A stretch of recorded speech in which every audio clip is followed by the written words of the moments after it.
Hello, and welcome to Better Examinations. Today, we're going to talk about how to create multiple choice questions within Better Examinations. Questions within Better Examinations can be created in two places. One, directly in the question bank view here. The other is within an exam. If I'm working on an exam, I can click the Create Question button here, and questions will automatically be added to my question bank at the same time. Today, we'll work from the question bank. I'll click Create, and the first thing I'll be asked to do is give it a title.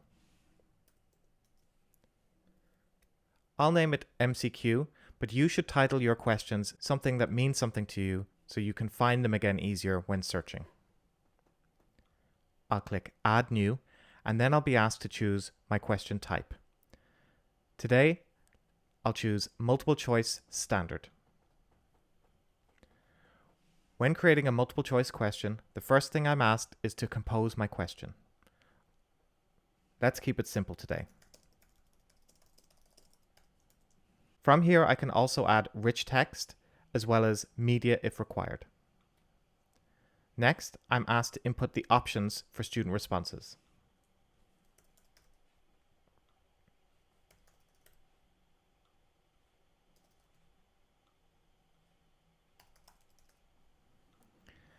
I can also add additional options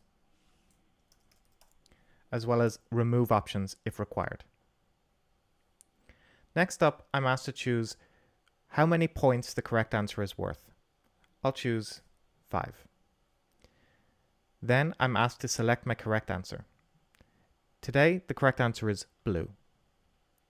If I want, I can click this button to add an alternate answer. I might want students to be awarded 2 points if they select red and 5 points if they select blue. I can see how that works by going up and clicking Preview on the top right.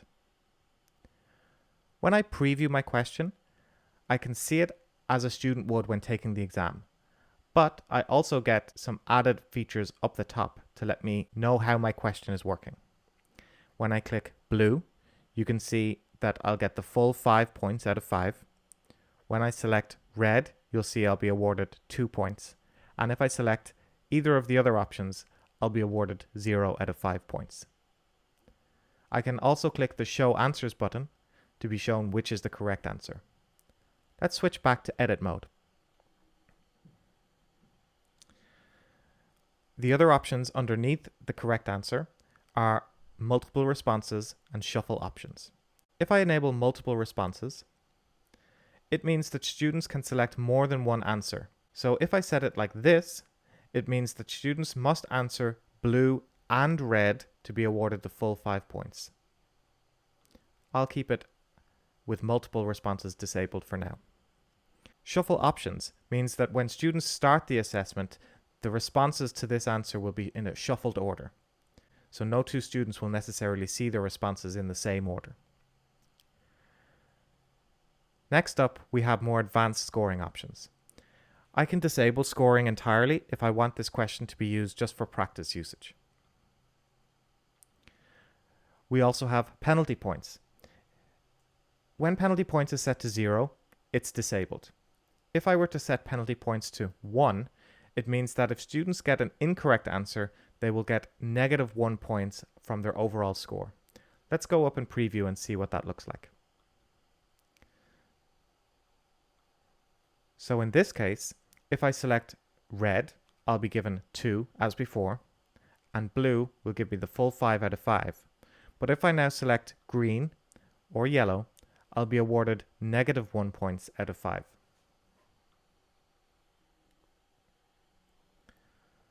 I'll set penalty points back to 0. We can also enable a check answer button.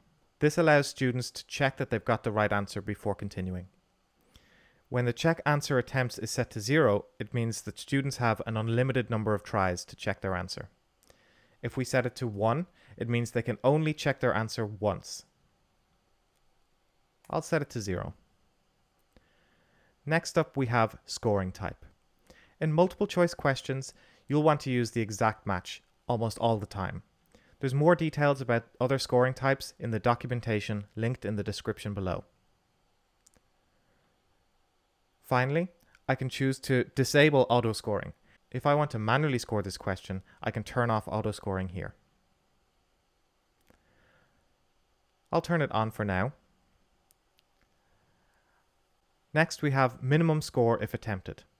If I set this to 1, it means that a student will get at least 1 point if they attempt this question, regardless of whether they're correct or not. Minimum score if attempted cannot be used in conjunction with the penalty points we talked about earlier. I'll set it back to 0. The final section is about layout and selection. Let's have a look at the way the question is being shown to students now. If I choose to change the style from standard to block and scroll up and have a look, you can see the questions are now displayed in a block view. I can scroll down and I can select a label type. Let's have a look at numeric. And now my answers are labeled 1 through 4. I can scroll down and set the label type to lowercase alphabet, and they'll be labeled A, B, C, and D. Let's change it back to standard. We also have number of columns. If we look at the way the questions are displayed now, they're displayed in one single column. If I set the number of columns to 2, the responses will be split over 2 columns. If I set it to 4, the number of possible responses in this question, you'll see each response is shown in its own column. Let's set it back to 1 for now. I can also choose to increase the font size of the responses, as well as add acknowledgements or sample answers. The acknowledgements and sample answers are not shown to students and are only used for internal reference. When I'm done, I can come up to the top and click Save. A question has now been added to my question bank and is ready to be used in an exam. And that's it for how to create multiple choice questions in BetterExaminations. If you have any questions, don't hesitate to reach out to us via the in-app chat within the system.